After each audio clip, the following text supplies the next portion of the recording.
Hello and welcome to the installation and setup guide for the Aerpro FP9550BK and GK total installation kits. This kit is available in two styles depending on which type of Holden VE Series 2 vehicle you have. Available in two options. First, we have the FP9550BK Piano Black Kit, which suits SV6, SV6Z, SS, SSZ and SSV variants that have the black trim around the factory stereo, climate control unit and display. Second, we have the FP9550GK Gunmetal Kit, which suits the Berlina, Calais, Commodore, Amiga and Equipe variants that have a silver grey trim around the factory stereo, climate control unit and display. The kit retains important factory features including steering wheel controls, climate control, factory-fitted parking sensors, reversing camera, microphone, USB port, and auxiliary jack. We also offer center console dash tray replacements of the VE Series 2 vehicles that can be installed with this kit, such as the AWCGM1, a 15-watt Qi certified wireless charger. This is what we have included: a double-din fascia with mounting kit and control unit pre-installed, available in gunmetal grey or piano black, vehicle-specific ISO harness, metal support brackets, USB retention lead, reverse camera retention lead, universal steering wheel control patch lead, antenna adapter, and the user manual. You may also need to purchase a head unit ISO harness specifically to match the type of head unit you plan to install with this fascia kit. Please visit aerpro.com and type in the model head unit you wish to install in order to find out what head unit ISO harness you will need. A small chart is also visible on the side of the gift box to help with selection. Before we continue, the FP9550GK and BK you are about to install will also control your factory heating and cooling system. To ensure the correct functionality, please confirm the factory system is functioning correctly prior to installation. This controller will not fix any prior issues with the heating and cooling system. To confirm the factory system is fully functional, please follow these steps. Check fan speed, check the vents change correctly from the footwells to the face vents and then the windscreen vents, check the system changes temperature correctly, confirm dual zone separates temperature correctly, check that the air conditioning compressor can be enabled and disabled at will. If the system is deemed not to be functioning correctly, it is advised to have it fixed before the kit is installed. This video mainly shows the installation using the VE Series 2 Calais variant. The process may vary depending on your Holden VE Series 2 variant. When installing the fascia kit, please only use a screwdriver to hand tighten the screws. Using a power tool may over-tighten the screws and damage the fascia kit. You will need the following tools to install this kit: a prying tool, Phillips head screwdriver, small flathead screwdriver, small pick, side cutters, hacksaw or cutting blade, electrical tape, and cable ties. Lastly, before disassembly, eject any CDs from your factory stereo if applicable, as you will not be able to do so after it has been removed. It is also recommended to reset the actuators before continuing. We can do this by holding down the rear demister button. We will start with removing the under dash panel. There are two screws underneath to take out before we can start unclipping the panel. Then we will have access to the glove box light and mounting screws. If your model vehicle has a light under the glove box, twist to remove the light from the panel and place the trim aside until reassembly. Unscrew the two screws that are underneath the glove box. Next is to remove the left side dash panel by inserting a panel remover and levering it outwards. We can do the same for the silver trim, unclipping a bit at a time. For the FP9550BK variant, the only difference is the look of the trim. We can remove it using the same method as the silver trim. Use a small pick to take out these plastic covers to reveal the screws. There are 5 screws to take out inside the glove box, 3 along the silver trim removed earlier, and 2 behind a plastic cover on either side of the glove compartment. The glove box may drop when taking out these screws. Before we can remove the glove box, there is a connector at the rear that needs to be disconnected before continuing. The connector sits behind a metal plate with a cutout to access the clip. We can then move on to removing the left center console side panels. It is held in with one outer clip and two inner clips. Release the outer clip first and then pull the lower panel downwards and out. We can then pull the top panel outwards to release it from the inner clips. Disconnect the different connectors that were revealed from taking out the upper panel. Next is to remove the silver trim on the right side of the vehicle using the panel remover to take out the right side panel and then the silver trim. Again, for the FP9550BK, the removal process is the same. Moving on to under the steering wheel, use the panel remover to unclip the trim on either side and disconnect the headlight switch and move it aside. Moving on to the right center console side panels, we can do the same as we did on the left side, moving the outer clip, then pull the panel downwards and out. Disconnect the rear camera cable and the quad lock connector. To remove the quad lock connector, pinch the side of the clip where the arrows are, then pull the handle up to release the connector. Moving to the top of the center dash, use a pry tool to pop the center speaker grille up, then wedge it out, revealing two screws. On either side of the front of the factory fascia is a screw that needs to be taken out. Apply the handbrake and place the gear shift in neutral, then use a panel remover to lift the trim around the gear stick, making your way down to the window controls. Carefully lift the top by hand to release the retaining clips. Unplug any connectors attached to the center console trim. Next is taking out the tray compartment. Unscrew the screw on either side, then pull the compartment up then towards you. Take out the two screws next to the gear shift, holding the factory fascia in place. Carefully lift the base of the center console panel up to loosen. Move your way up the fascia, making sure to pry the areas gently where the clips are holding it in place. Be very careful of the center clip under the hazard button before pulling this piece off. Then hold the top and the base of the factory fitted fascia and pull gently towards you to slide it out. There are 4 screws holding in the factory head unit before we can pull it out.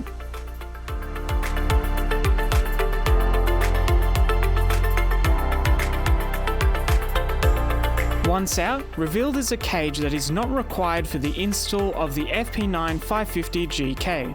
There are 3 screws at the back of the cage, 2 screws underneath, and 3 screws on either side before we can continue taking out the cage. Now that no screws are holding the cage in place, we can't remove it unless we cut the radio support bar with a hacksaw or cutting blade. This step is required in order to remove the cradle and to allow space for the aftermarket stereo. Once the original stereo support is cut and removed, the cage will then be able to be pulled out and is no longer required. We can then reassemble the trims back into place as it is not interfering with the installation of the new fascia. Using the factory screws, install the metal support brackets on either side as shown. Now we can move outside the vehicle to transfer the factory vents onto the new fascia. Place the factory head unit face down on a soft surface. Then take the 3 screws holding the face panel in place. You only need to take out the 3 black screws holding the top half of the factory fascia in place for the FP9550BK. Remove the factory vents by unscrewing the 4 screws underneath and the 1 screw on the top of the vent. The removal of the vents is only applicable to the FP9550GK variant. Put them aside for now. The fascia is now separated into 2 pieces. The top half of the fascia with the vents will be transferred to the new fascia, so we can put that aside for now. We no longer need the bottom half of the fascia. At this point, we can grab the FP9550GK fascia and start installing our new head unit. We've used a Grundig GX3800 for this installation. Make sure when installing the head unit you are happy with its positioning and look from the front. We can install some of the wiring now, such as the universal patch lead that is configured for your head unit brand. Let's then attach the 2 halves of the fascia together. Make sure that the tabs on both parts align correctly before screwing it into place. Screw in the center screw first, then the screw on either side, securing the 2 pieces together. We can now reinstall the vents for the FP9550GK back into place. 4 screws on the bottom and 1 on the top. We can now begin installing the FP9550GK into the vehicle. Depending on the brand of head unit, connect the 3.5mm connector or single wire of the patch lead between the head unit and the 12-pin plug on the circuit board, as shown here. Refer to the back of the manual for more information regarding the universal patch lead. Attach the reverse camera connection to the head unit, then the reverse, park brake and VSS cables, if applicable. If you want to use the factory USB port for connection to your head unit, then connect the USB retention harness to the USB plug next to the antenna plugs we took out earlier in the video. Connect the USB end into the USB port of your head unit. Connect an Aerpro FP9550BK Series secondary harness to the aftermarket head unit. Connect the ISO plugs in the main harness and connect to the module. For this installation, we used a Grundig GX3800 head unit, which is an ISO standard. Thus, a secondary harness was not required. We can then connect the provided antenna adapter trigger between the head unit and the vehicle. With this particular Grundig head unit, we can pin the antenna trigger into the primary ISO harness next to the accessory as shown here. With other head units, you'll have to connect this wire to the blue antenna power wire, typically on the head unit ISO harness or the head unit itself. Make sure that you connect the necessary connectors that are applicable to your model head unit. You can also find this wiring diagram in the provided manual. Once you have made sure that everything is connected, then the last step is to connect the main harness into the vehicle's quad lock. It is important that this is the last cable you connect. Loosely place the completed fascia into the dash to test functionality. Place the bottom of the fascia behind the plastic trim to temporarily hold it in position. Turn on the vehicle ignition to test the head unit audio and that all the HVAC controls are working correctly before starting to secure the fascia into the dash. Once all the functions have been tested and everything is in working order, screw in the top section using the 2 screws retained earlier. Then use the 2 screws to secure the bottom section in place. Once the head unit is secured, use a factory screw on either side of the support brackets to secure it into the metal head unit bracket. There is a provision for it at the bottom. This bracket allows the side panels to be installed back in the same way they came out. Reassemble in the reverse order of the disassembly to finish the installation. We'll now move on to how to use the FP9550GK. Turn the air conditioning on or off by pressing and holding the right rotary dial button for 3 seconds until you hear a click sound. The snowflake icon will turn red, indicating the air conditioning is on. Press and hold again to turn it off. To select different air positions in the vehicle, tap the right rotary button. Tap this button to cycle between recirculation and air pass-through. The corresponding icon will illuminate. Holding down the button for 5 seconds and then releasing will activate the anti-pollution mode. To deactivate the anti-pollution mode, hold the button for 3 seconds, then release. You'll hear 4 chimes and the symbol will change back to normal. When the air conditioning is turned on, tap this button to activate the rear demister or hold this button down to activate the front demister. In the case that you may need to recalibrate your heater valves or ducting positions, for example, your vents do not pass air through the correct vents or hot and cold does not feel correct, press and hold the rear demister button for 5 seconds or more until you hear the actuators in the car begin to recalibrate. 4 chimes will sound to confirm. You can increase or decrease the fan speed with the 2 fan buttons on the right side. In dual zone mode, turn the right rotary button to change the temperatures for the right cabin and the left rotary dial to control the left side of the cabin.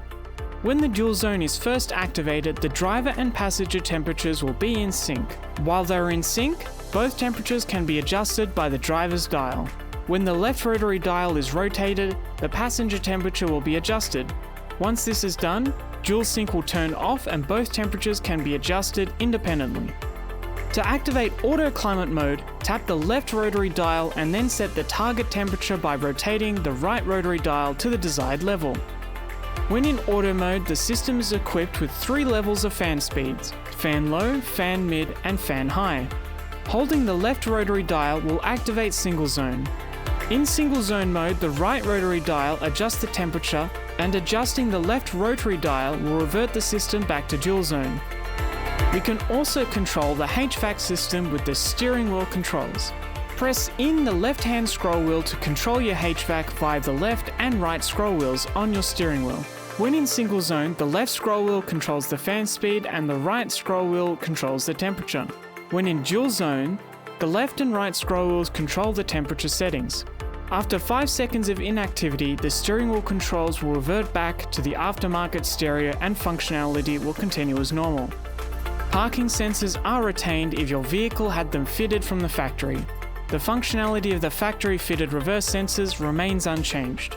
In the case of the system locking up and not functioning correctly, the unit can be reset to default settings. Press and hold both rotary dials at the same time until the HVAC screen resets. We recommend using an authorized Aerpro dealer that offers an installation service to install our products. Never cut or modify a harness, as this could damage the head unit and vehicle, as well as void the warranty of the product. This concludes the overview, installation and setup guide for the FP9550BK and GK total installation kits for the Holden VE Series 2 vehicles.